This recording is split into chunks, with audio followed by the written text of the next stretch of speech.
It does bring up because one of the things that they do offer is identity theft protection, which is a misnomer.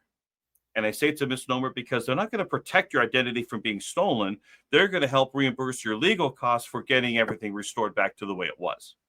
So there's a difference there. And that the poor guy who was doing, oh, I forgot what it was called.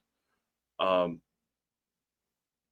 I'll have to Google it later. But the guy kept advertising his own social security number in his ads, and it was a big deal for his identity theft protection. And he got his identity stolen like 12 times.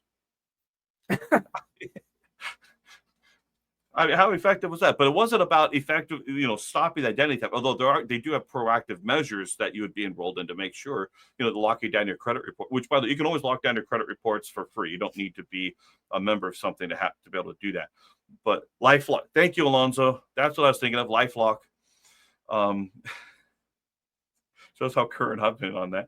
But that guy, 12 times. So I think there needs to be a certain amount of responsibility we have to take to make sure that we're not putting ourselves in danger. So don't put your social security out there for everybody. But yeah, they help reimburse the costs of getting your life back together after something happens. Up to, I think they've advertised up to $1 million of legal costs. Yeah, up to $1 million. Yeah, something like that. So I won't say that doesn't have benefits. well, it doesn't. It doesn't have no value, but right. Again, it's one. Do you really need to pay for something like that? I mean, maybe if you're using stuff and going to websites that you don't really, you're putting your social security everywhere, on the internet. I mean, hey, maybe you do. Maybe you do. Clicking on those damn pop-ups, right? I mean, yeah, the pop-ups, right?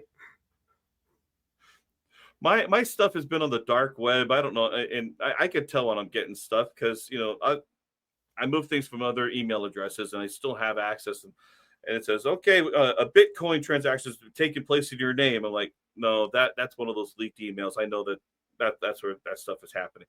So you got to be able to be diligent and vigilant on how we protect ourselves.